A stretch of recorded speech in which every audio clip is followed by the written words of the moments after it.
पृथ्वीराज तृतीय शासनकाल 178 से 192, जिन्हें आमतौर पर पृथ्वीराज चौहान कहा जाता है, चौहान वंश के राजा थे। उन्होंने वर्तमान उत्तर पश्चिमी भारत में पारंपरिक चौहान क्षेत्र सपाद लक्ष्य पर शासन किया। उन्होंने वर्तमान राजस्थान, हरियाणा, दिल्ली, पंजाब, मध्य प्रदेश और उत्तर प्रदेश के कुछ हिस्से पर भी नियंत्रण किया। उनकी राजधानी अजयमेरू, आधुनिक अजमेर में स्थित थी। हालांकि मध्ययुगीन लोक किंवदंतियों ने उन्हें भारत के राजनीतिक केंद्र दिल्ली के राजा के रूप में वर्णित किया है, जो उन्हें पूर्व इस्लामी भारतीय शक्ति के प्रतिनिधि के रूप में चित्रित करते हैं। पृथ्वीराज चौहान अजमेर में पृथ्वीराज चौहान की मूर्ति अजमेर के राजा शासनावधि मिलीन 1178 से 1192 पूर्ववर्ती, सोमेश्वर उत्तरवर्ती, गोविंदाराज चतुर्थ, राजवंश चौहान वंश धर्म, हिंदू धर्म। शुरुआत में पृथ्वीराज ने कई पड़ोसी हिंदू राज्यों के खिलाफ सैन्य सफलता हासिल की। विशेष रूप से वह चंदेल राजा परमर्दिदेव के खिलाफ सफल रहे थे।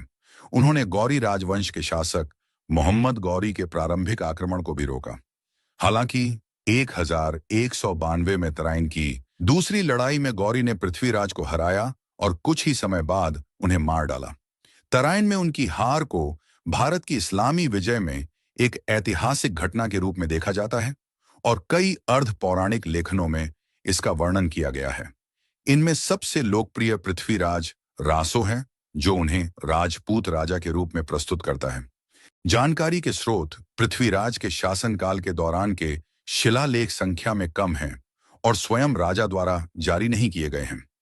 उनके बारे में अधिकांश जानकारी मध्ययुगीन पौराणिक वृत्तांतों से आती है।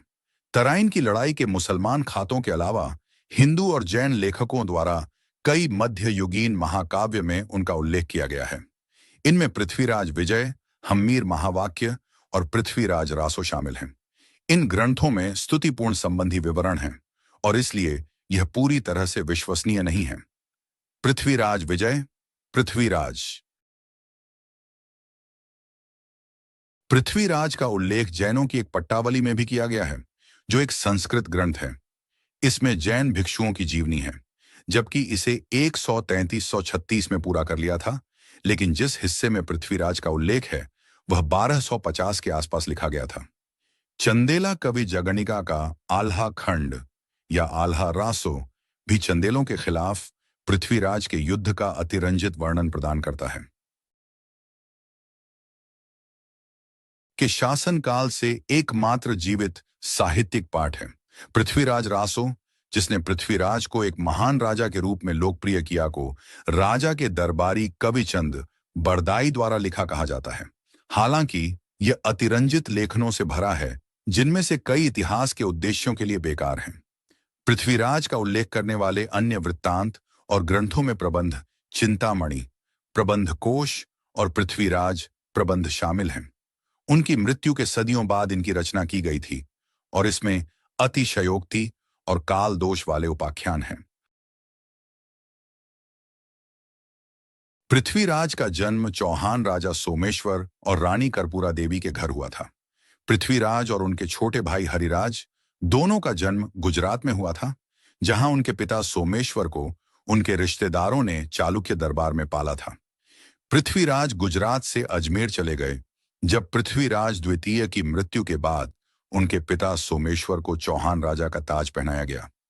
सोमेश्वर की मृत्यु 1177-2234 वीएसएनएस में हुई थी, जब पृथ्वीराज लगभग 11 वर्ष के थे।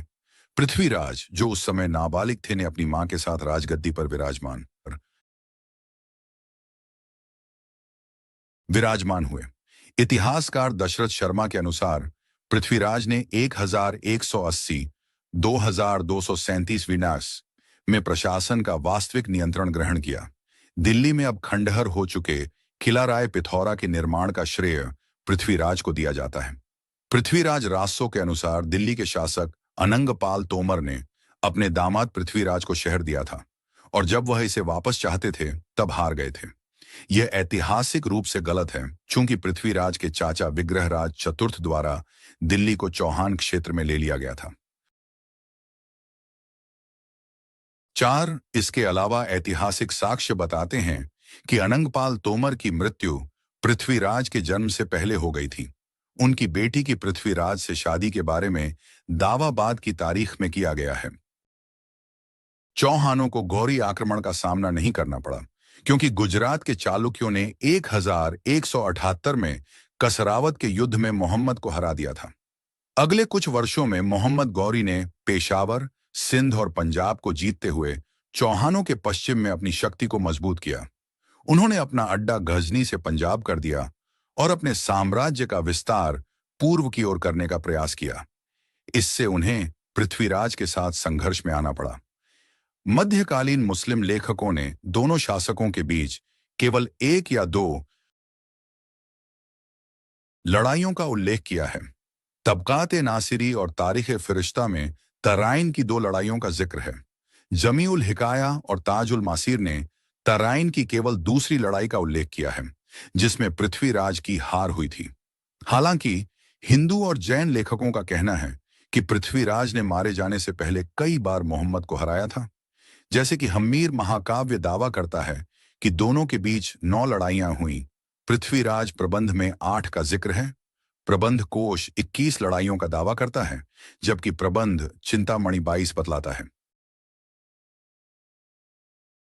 पृथ्वीराज के पूर्ववर्तियों ने 12वीं शताब्दी तक भारतीय उपमहाद्वीप के उत्तर पश्चिमी क्षेत्रों पर कब्जा करने वाले मुस्लिम राजवंशों के कई हमलों का सामना किया था।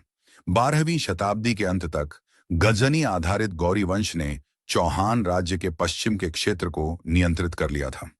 1175 में जब पृथ्वीराज एक बच्चा था, मोहम्मद गौरी ने सिंधु नदी को पार किया और मुल्तान पर कब्जा कर लिया। 1178 में उसने गुजरात पर आक्रमण किया, जिस पर चालुक्यों, सोलंकियों का शासन था।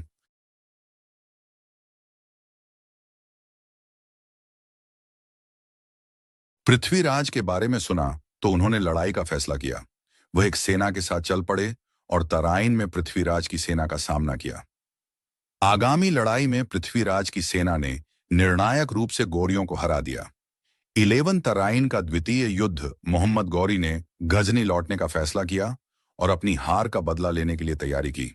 तबकात नसीरी के अनुसार उन्होंने अगले कुछ महीनों में 1,20,000 चुनिंदा अफगान, ताजिक और तुर्क घुड़सवारों की एक सुसज्जित सेना इकट्ठा की। इसके बाद उन्होंने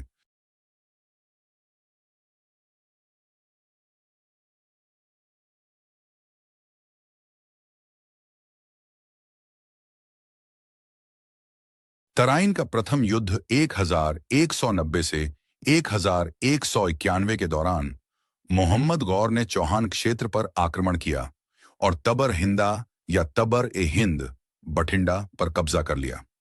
उन्होंने इसे 1200 घुड़सवारों के समर्थन वाले जियाउद्दीन तुलकर के काजी के अधीन रखा। जब पृथ्वीराज को इस बारे में पता चला तो उसने दिल्ली के गोविंद राजा सहित अपने सामंतों के साथ तबरहिंदा की ओर प्रस्थान किया। तबरहिंदा पर विजय प्राप्त करने के बाद मोहम्मद की मूल योजना अपने घर लौटने की थी, लेकिन जब उन्होंने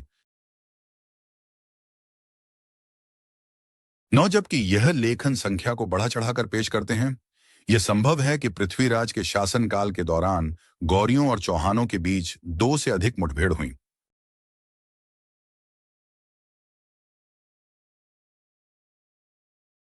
जम्मू के विजय राजा द्वारा सहायता से मुल्तान और लाहौर होते हुए चौहान राज्य की ओर प्रस्थान किया।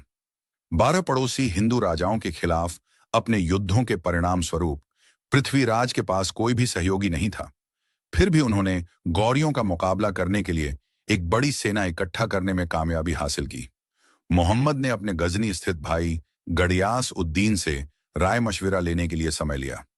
फिर उन्होंने अपने बल का नेतृत्व किया और चौहानों पर हमला किया। उन्होंने पृथ्वीराज को निर्णायक रूप से हराया। पृथ्वीराज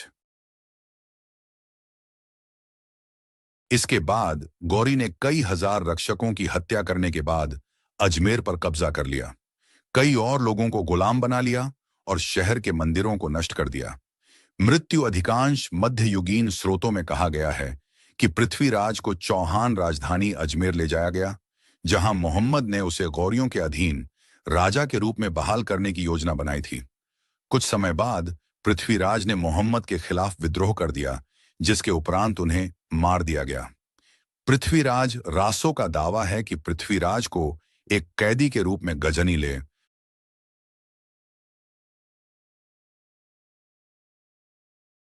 ले जाया गया और अंधा कर दिया गया।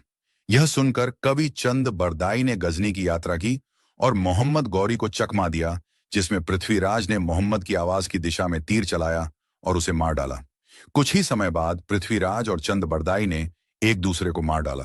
15। यह एक काल्पनिक कथा है जो ऐतिहासिक साक्ष्य द्वारा समर्थित नहीं है। पृथ्वीराज की मृत्यु के बाद मोहम्मद गौरी ने एक दशक से अधिक समय तक शासन करना जारी रखा। 14।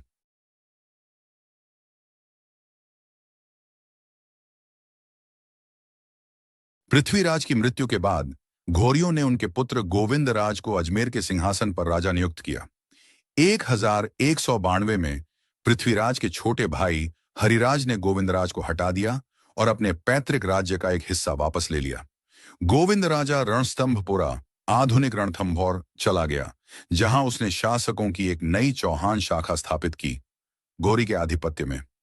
बाद में हरिराज को घोरियों के जनरल कुतुब उद्दीन ऐबक ने हराया था।